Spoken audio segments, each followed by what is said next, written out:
Hello there, welcome back to another episode of Project Civic Si. In today's episode, I'll be going back to the Streets of Willow Springs, where this whole project began about a year ago.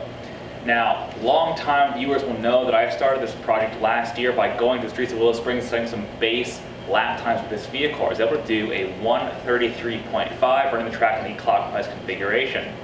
Now, a few mods later, it's time to go back and see what we can get done there. So a lot has changed in about a year's time. I've installed the Tein lowering springs with Koni shocks. I installed the Stoptech BBK. I got a 17x8 wheel set.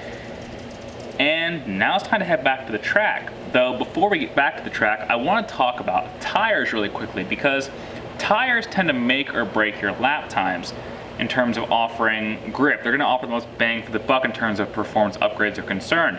And right before I went to the track, I realized the Falken tires I was running on were basically shot. So I reached out to my friends at Nexen, and they offered me a heavily discounted price. I want to set up the new SUR4Gs. That's their 200 treadwear competition and track day / autocross tire. And so I decided to give those a shot. And so I went to my buddy, who's a local Nexen distributor, and he hooked me up with a set of 225, 45, 17 Nexen SUR4Gs. And, well, let's just head to the track and see what happens.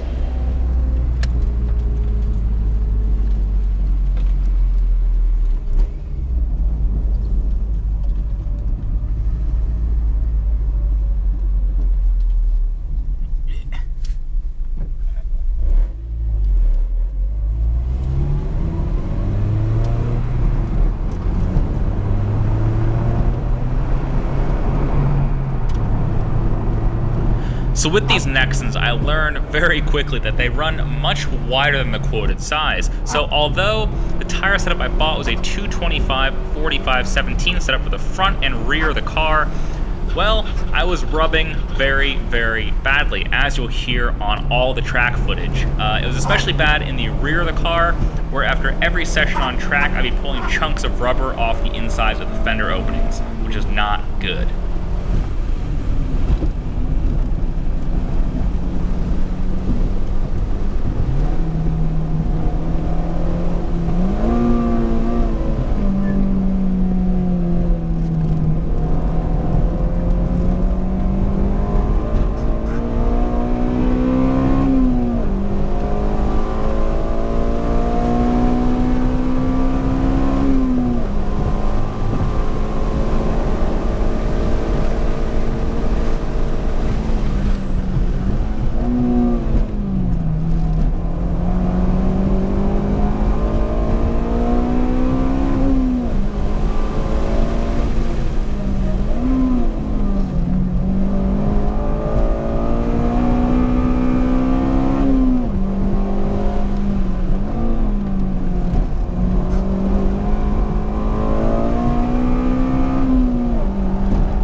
Okay, first session is a wrap out there.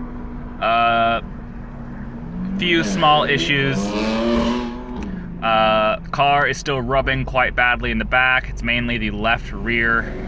Might have to swap the rear wheels out for something smaller. I brought backups just in case.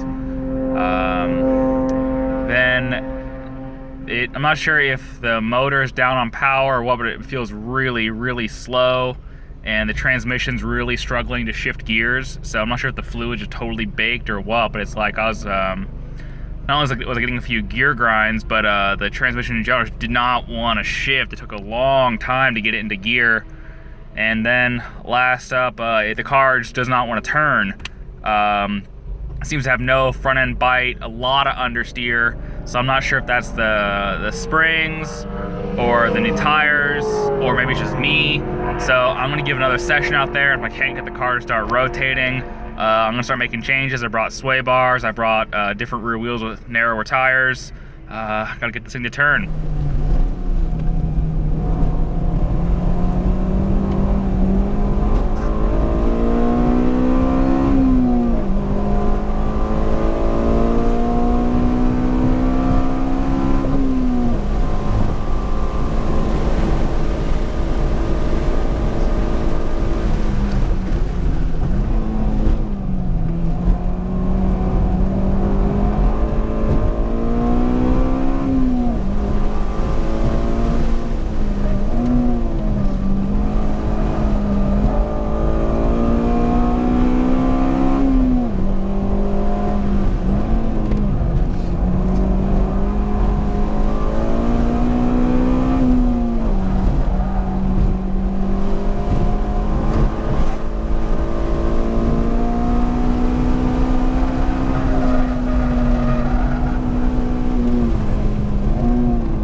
Well, the rubbing at the back self-clearanced eventually, but I noticed the front was making a racket.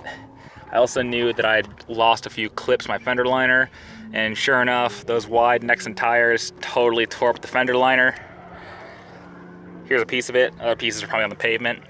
Here's my impromptu solution, was to cut off as much as I could and then zip tie the rest up against the frame rail and hope that it hangs on here. This is definitely a pretty ghetto quick fix.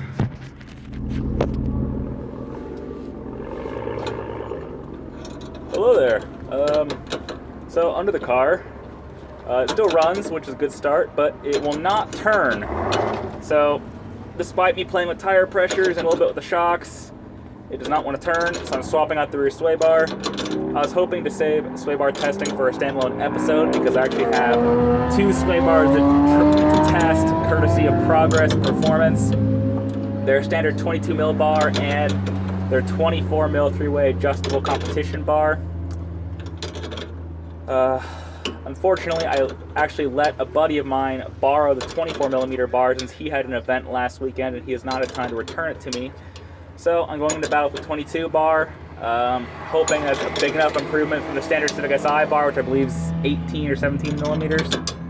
But yeah, I just need the car to turn in more. Right now it's kind of a pig.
Okay, just wrapped up the third session. I think the GoPro died somewhere along the way. I heard it beep. Fortunately, I guess for you guys, you didn't miss much. So with the sway bar, the car turns a lot better. Actually some rotation under braking now, which is nice. Couldn't put together a solid lap. I ran a 131.0, which is 0.8 slower than I was in the first session. It's worth noting the track. The ambient temperature is about 15 degrees hotter, and the pavement out here is scorching hot. So I'm guessing there's some heat soak with the engine, and the tires are getting completely melted because it seems like the tires have a lot more grip on the outlap than they do any time else during the session. Trying to manage tire temps, but it's getting tricky. So we'll see if I can go sub 130 today.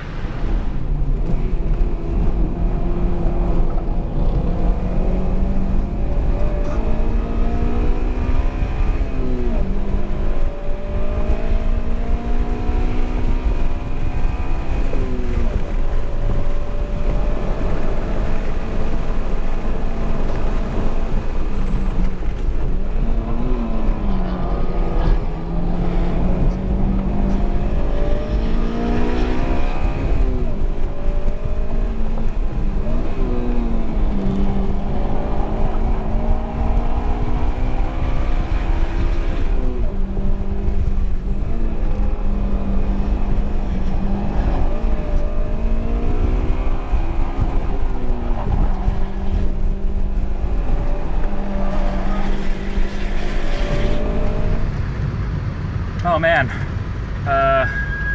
just got back from another session.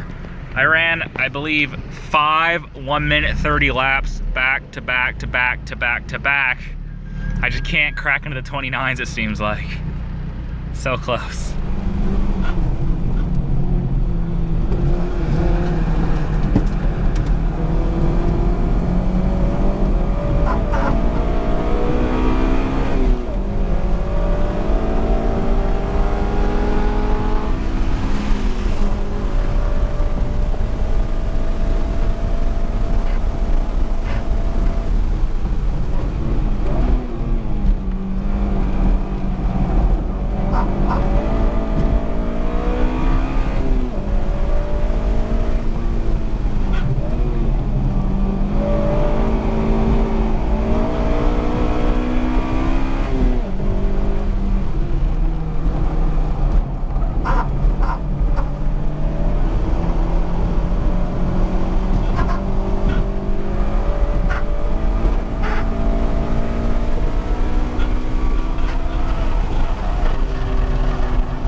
So in the end, I was able to run a 130.2 lap time, which is a full 3.3 seconds faster than my stock best lap time, which I think is a great improvement, especially considering the heat I was experiencing at this event, as well as the transmission issues and the rubbing and a few other issues that sprung up there.